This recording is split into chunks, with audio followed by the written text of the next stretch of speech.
Hey, everybody, welcome inside the sit down. Ryan Mayer now joined by a prospect for this year's upcoming NFL draft. That's Josh Ball from the Marshall Thundering Herd. Josh, thank you so much for taking some time today. Yes, sir. Appreciate your time. Now, take me all the way back to the beginning of your story with football. What was it that drew you to the game and really got you first started as we lead up here? Yeah, absolutely. Love the game of football. It's given me so many opportunities to meet new people from all over the United States and even in the world. I had some teammates from Africa that I played with, and just to see their culture, their background, and see build a camaraderie around the teams that I've been a part of. It's been like no other, and I'm glad I had the chance to do that. I love to play football. I love the physical part of it. I love the mental part of it, and I just love to play. Love to play the game. It's a great game. Not a lot of people get to play at a certain level, and it's a lot of fun. So For sure. And you mentioned not many people getting to play at a certain level. I wonder, when was it for you that you first realized, okay, I can take this to the next level, to college, and now going on to try and play in the NFL? yeah, absolutely. So freshman year of high school, I got my first offer towards the end of freshman year from Old Dominion University and then Marshall, and that's when I kind of knew I had a calling in football. I loved to play it, so it was a plus for me that I was getting these offers, and it was such a blessing to be able to have these offers. That's when I knew, I kind of put down basketball, baseball, and kind of solely focused on football in high school sophomore year. So No. Go ahead. Continue. right. Yeah. So, it was a blessing to get those offers, like I said. And then, going into college and seeing how well I performed playing as a true freshman or redshirt freshman, sorry, excuse me. And then the success that I've had, the accolades that I've achieved in college, and all the interest that I'm gaining now from these NFL teams is such a blessing. And I'm just excited for the process and to see where I land up. Now, you mentioned some of those other sports that you played, and I do wonder and like to ask guys all the time, just how much do you think playing those other sports growing up, whether it be baseball, basketball, helped you out with your abilities on the football field? Because they do train different areas of the body, obviously, than what you bring physically to the football field. Absolutely, yeah. Growing up playing baseball, I think hand-eye coordination is what that helps most. I was a pretty good hitter, hit a lot of home runs in youth ball, and didn't play in high school, but I played, middle school, elementary. So I was a pretty good athlete. With basketball, I think it's a lot of footwork. I think that's why my feet are so good in football now. A lot of my footwork's very fast, quick twitch stuff.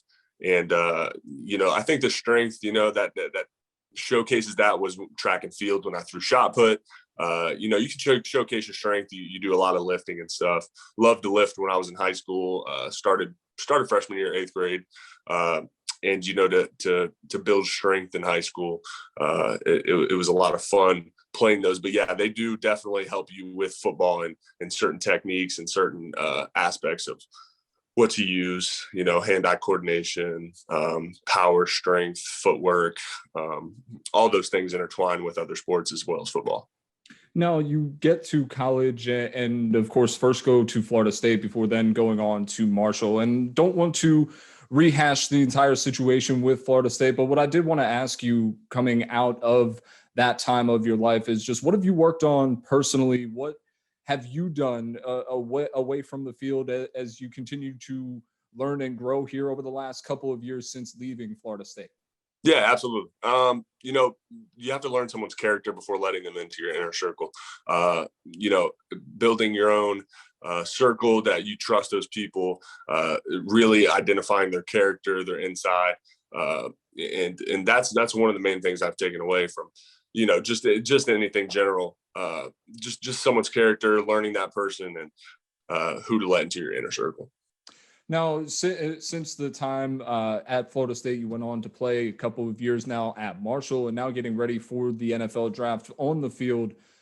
During the course of these last couple of years, what's been the biggest area of focus for you? Because you're continually growing as a player and continuing to try to add bigger parts to your game. What's been that real area of focus for you? Yeah, absolutely. I think I have a pretty good pass set. I'm pretty quick when getting out on screens as well is one of my strong suits. But yeah, I'd say my punch on pass set, my inside hand, I tend to use that a little bit too much, and I'll get turned, and guys can get inside easily on me.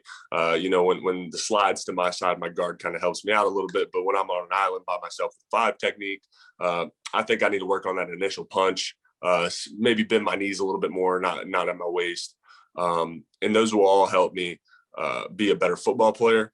I think I have a great first initial punch, but just using my inside hand and not getting turned, I tend to do that sometimes. So that's one thing I want to focus on. That's one thing I've been focusing on here and getting ready for the NFL. And I think that's the main thing I need to definitely work on. Now, in the process of that development here over these last couple of years, are there guys at the NFL level that you really study their tape and try and incorporate aspects of their game into yours? Absolutely, yeah. Tyron Smith, he played with the Dallas Cowboys. He is one of the guys I love to watch. He's so physical. He's a long guy. He's got long arms. Similar to me. His body type's insane. He's definitely a different offensive lineman by his build. But I love his set, his punch. He does a great job using his hands. He's very quick with his feet as well, getting out into space. And I love to study him. We watched a lot of him, his tape in college at Marshall. And I think it's really, just getting certain little tiny characteristics and details from him has helped me be a better football player for sure. Yeah, definitely a good one to study, no doubt. One of the top in the NFL over the last several years now. And one of the things that I always like to talk about with offensive linemen is because I feel like from a fan's perspective, the only time you guys get noticed is when something goes wrong, right? When the quarterback's on the ground and people are trying to point fingers and figure out what went wrong during the course of that play. So from your perspective, tell me what do you think's most underappreciated about offensive line play and what you guys are doing play in and play out? Yeah, we're just a tough and physical, nasty group. The camera's not always solely on us, but it matters, for us and as a team. The teammates know that we're the heart and soul of the offense, if not the team. We bring the energy to a game. If there's no energy in the offensive line, I'll tell you what, there's not going to be energy anywhere else on the field, offense or defense. It's the physicalness, the nastiness that we bring that gets everyone going, gets everyone motivated, even in practice. It's not even on the game field, but even in practice as well. We're guys that guys look up to, and they want, if they ever need anything on the field, off the field, we're always there for them. That's who we are. That's how we are. That's how we're, and that's one main thing. You got to bring the physicalness. You got to bring the nastiness. You got to bring the energy, and that's what gets guys going. So. Now, for you, your pro day was earlier in March and had the opportunity to get out in front of NFL teams, which this year pro day is a little bit more maybe important. I don't want to, that's the best word I have for it, than in previous years because of the fact that we didn't have the same combine that we are used to having, obviously due to the pandemic. So just what was the pro day experience like for you? What's the thing you took away most?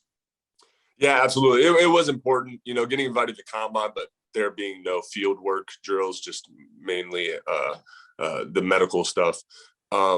It was a huge deal. I think it was a big deal. That's our combine. So that's the only time we get to showcase our talents in front of the guys. And I took away from that I had to go my hardest, which I always will. But to have that one opportunity. It would have been cool to be able to go to the combine and have a chance to do that in front of the guys, but it was fun. It was a lot of fun. I had a great time, and the process to leading up to it, that's what we were looking forward to. Pro day. That's what we're training for. So, but the thing was, some guys' pro days are later. Some guys a lot later. April 1st, I know a couple guys, and mine being so early. I think it was a blessing to have it so early, just so I can memorize certain things with 40 bench press techniques and stuff, and have that fresh in my memory just to go off of. So, that's why I took most out of it. Yeah, and I think that preparation for pro day, for combine is almost, I don't want to say out of the ordinary, but a little bit out of the ordinary from maybe what you're used to doing to translate skills to the football field, right? Because how many times are you running 40 yards in a straight line other than those particular times? So you mentioned having that pro day early. Now you have the opportunity here over the next month and change to work towards the draft and work on the various things within your game. Was that a big part of it too, in terms of thinking of it as a blessing to have that pro day early, is the fact that you got it out of the way, you got what you needed to do there athletically. Now you can just focus specifically on game skill. Yeah, no, it's awesome to have that. It gives me time to it gave me time to figure out what I was going to do, where I was going to train, where I was going to stay. Because that was a little hard to figure out at first, but now it's pretty smooth. I'm staying at home right now, working out down at Siege Performance in Mechanicsville, Virginia, near Richmond, with one of my good buddies, Alec Everly. And he's doing a great job. We're doing a good job training, doing a lot of offensive line stuff, lifting, getting bigger and stronger. And it's a blessing. Like, it is definitely a blessing to have it early. So I had that time to figure out what I was going to do, meal prep, all that stuff. So it is nice to have it over and done with. Showcase my abilities and talents, and now just get ready for the NFL and solely focus on draft day and see where it goes from there. Now, the final question that I have for you is, being from Virginia, obviously a few teams in the area. Who was the team growing up for you? Who was the team that you rooted for most? Yeah, no, definitely Pittsburgh. My dad's from Waynesburg, PA, but Okay. About 45 minutes out of Pittsburgh. And I just always been a Steelers fan. I would be humbled and blessed by anybody that would take me. But, Steelers have always been my favorite team for sure. Absolutely. Well, Josh, I really appreciate the time. Good luck to you throughout the rest of this draft process, and look forward to seeing what you do here as you go to the next level. Yes, sir, Ryan. I really appreciate your time.